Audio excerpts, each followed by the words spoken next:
Hello, how's it going? So, first off, the Game Boy Mega Machine has finally got a mesh in front of the Leslie speakers. It was a little bit of a challenge to find the right stuff. It was. I don't know whether it's 100% correct, but it'll have to do now. And yeah, you can see through it, and you can see the Leslie speakers spinning and stuff. It's all backlit. And then tomorrow I'm going to get sort out the keyboard at the front. I've got these this retractable drawer coming. Hopefully it'll turn up in time, and hopefully it'll all be sorted. And yeah, Sunday should be the first time it actually makes sound when people are around, which will be great. I'll be doing a video on it soon. I might even do a video on this channel tomorrow about just setting up and just making the first few sounds of it for Sunday when it's open. Tickets are available for Sunday if you're interested in coming along. The links are below, and there's also dates or right up to the end of October on the tickets if you want to book any tickets. Anyway, today is not about that. This video is not about that. It's about this thing. It's about this thing. I know it's a bit weird. It's a phone, yeah, again. But I turned up today, and I have to be honest, it kind of made me a bit curious because I wasn't even aware something like this existed. It's a 1978 Royce Freedom phone, and the crazy thing about this phone is it's wireless. It looks like a walkie-talkie because it pretty much is a walkie-talkie, but it just, yeah, it's weird because I was like, what kind of technology could be in here? I was looking at it on eBay, and then yeah, I just wasn't sure, so I thought I should get it just to take a look. Anyway, let's have a closer look. So yeah, what's intriguing about this thing is, well, it's a wireless phone, but it's in 1978. I mean, I'm talking about technology that I'm not 100% versed with, but I just was interested by like what could it have been doing? Like it just it's obviously the amalgamation of a normal phone from 1978 and a walkie-talkie, set of walkie-talkies or something, like radio walkie-talkies. The thing about this, like mix it up with, you know, a remote control for an old RC car or something, and you've got the Royce Freedom phone. I like how it's called the Freedom phone. So have a look first off at the actual handset. It's pretty funky. It doesn't look like a wireless phone, does it? It looks like a walkie-talkie.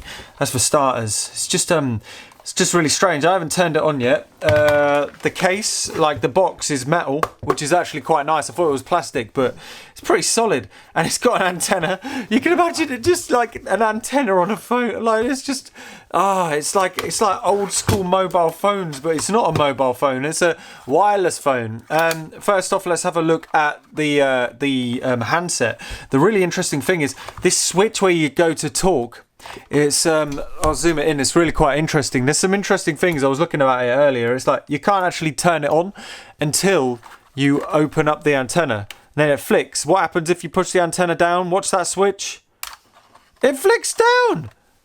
So it doesn't work unless the antenna's up. And I'm going to push it. Are you ready for it? It flicks down. How cool is that? There's a standby and a voice, high and low. There's no instructions for this. Not sure, I've got to be honest. And yeah, just the buttons. It looks like, if you're from America and stuff, this was in the time that, like in England, this wasn't touch tone. This was still like pulse phones. So, you know, it didn't have the beep, boop, beep, boop, beep, boop. It was all going on the kind of stuff. So, yeah, I mean, that's what made it super odd because... yeah, it looks like it would be on touch tone technology, you know, dual tone technology, but it's not. And I'm quite interested to see what the fudge happens. So we're going to turn it on first, plug it in. I have plugged it in and I've tried to charge it first, but I haven't actually tried it out yet. But sadly, yeah, the batteries have had it.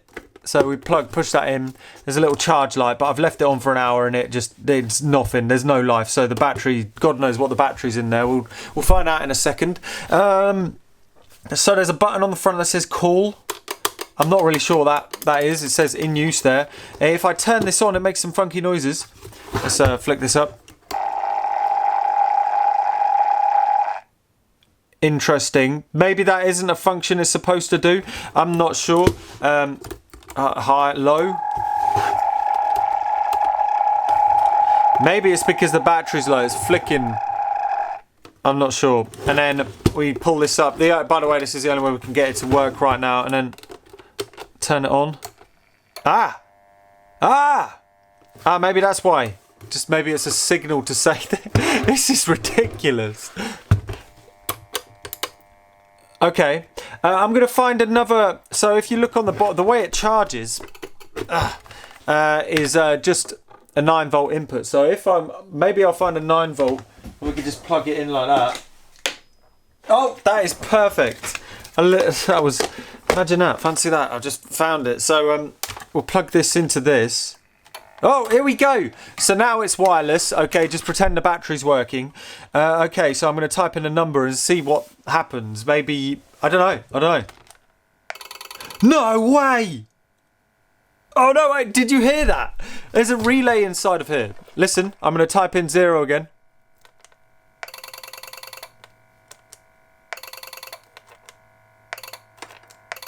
So yeah, that's why it's not touch tone. It's literally pulse dialing, and there's a relay inside here. And yeah, I guess yeah, over the radio, it basically is able to push the relay. That's crazy. So it is literally a cross between a dodgy old walkie-talkie and a 1970s remote control car. That is crazy. Whoa.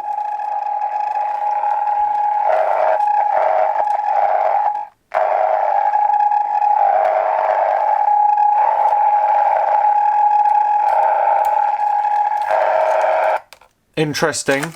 We're going to have a look and see what kind of battery it takes, just to see if we can actually get the battery replaced right now, or if it's a later on addition. Let's have a look in the back, shall we? A little peek. Move this out of the way. Oh, ooh. Oh, I haven't got any of these. Damn it, but they are sufficiently crusty. I'm going to get those out. So I'm going to have to I'm going to get some of these on order. I mean, not sure what to do with this in the museum, because the problem with wireless things like this is somebody's going to run off with the bloody wireless phone. So I just need to figure out the best thing of doing it. Maybe it'll be cool if... let's just see what the technology's like, because it might be a good idea for the wireless kind of wiring in. Oh, it's crusty. Luckily, they're not any weird ones, so I can get something for that. Some crusty. Oh. It looks like you're taking apart a remote control car handset. Just getting it. Oh, remember it's there. Let's see if we have more luck. No. Oh yeah, look at that. Interesting. Yeah, literally we can look at the mechanism for the switch as well. It's pretty cool. So we'll flick the switch on. It pushes this little plastic thing, and that pushes it back. So if I flick the switch on and then push it down, that pushes it back down. How cool is that? Actually, it's a nightmare to put back together already. Some things are best just not taken apart. Really, just so there's no batteries in it now. That really explains why it wasn't working before. The batteries have absolutely had it. Need to find some of those. So this came out in 1978. Royce transponder freedom phone. And let's have a look at this then. So this is the receiver section, but it's a two-way thing as well. Like, you've got to remember that this takes and receives and takes calls. So that's another thing entirely. Let's unplug this. Oh yeah, by the way, it's got these kind of ends on it. We're gonna have to remove that in a sec, just to wire it up to something else. Oh, let's just get this off first. Let's get it off, because we don't need this. I'm just gonna remove this, and then we can plug it into a normal. Ah, my finger! Normal phone socket. Oh my god, this is a absolute tank. Okay, here we go. Let's have a peek. There's nothing digital in here. It's all basically radio. It's like a couple of really fancy walkie-talkies, and then a relay and a couple of transformers that I guess buffer it over to the phone line and stuff. So you can call, and it like you can hear the actual phone pretending to be called. And then yeah, there's a little digital chip inside here. You could have seen that if you looked closely, right underneath the buttons, and that obviously you just type it in and it sends it off to this relay. Oh man! Anyway, I'm really interested to see how this works. Yeah, I was expecting it to have a like a fiber board bottom, and then this was plastic, but it's a proper hench enclosure. That's just really cool. So yeah, as you can see in there, I definitely personally wouldn't want to troubleshoot one of these if it's not working. Fingers crossed this is working. I don't even know if it's tested. I don't know whether they would have had an ability to test it. So I'm going to plug this in and we're going to see how well this works wireless wise, and if it even works. Let's plug it in. Freedom phone! Right, okay, so obviously, oh no, the battery low's off. Oh, that's because there's no battery in there. So we're gonna try it first in the actual case because it's not got any batteries in, and then we'll try it plugged in elsewhere and see what happens. So what we're gonna do first.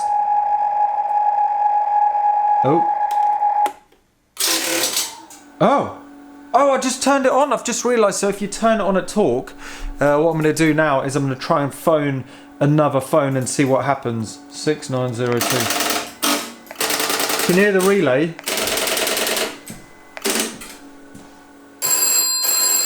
Hello. It's impossible to find out. We'll find out in a moment. I don't think I can actually hear anything, but I've got the setting on. Hi? Hello? Hello. That is very faint, but you can hear a voice at the end. I just realised I don't think this has a ringer in it. I think it's made for an external ringer, so yeah, it won't receive the ring. But 1 second, I'm going to plug this in to something else and see if we can actually kind of make it work without it actually being plugged into this thing. Right, so let's give this a go. Let's turn it on to standby and try and phone that phone over there. So I'm going to turn it on and hopefully you might be able to hear it in the background. Oh, it's actually, you can hear, I don't know whether you can hear that. No way.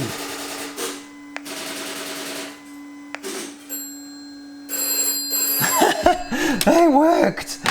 Oh my God. Just going to have a listen.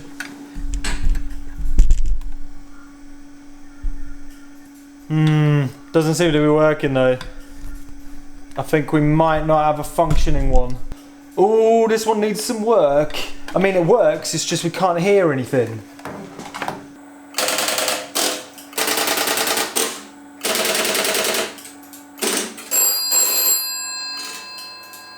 Ah, it's working now. Hello. Oh, it works. Well, I'm not sure what it is. That's annoying because, I mean, it's good that it works now, but what could it have been? Maybe it's just, maybe it's a capacitor that's been a bit dodgy. I don't know if you can hear that. Have a listen. It's talking to the minicom right now. Hello, can you hear me? I hope you can hear me. It's very loud actually, so I wouldn't be surprised if you can't hear this. It's actually pretty cool. I will be honest.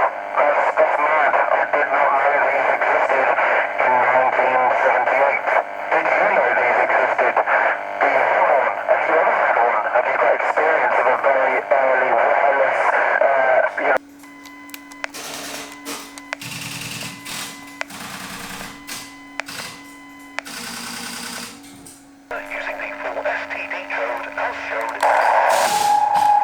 So it's a bit odd that it started working after a while. Potentially it's some capacitors or something.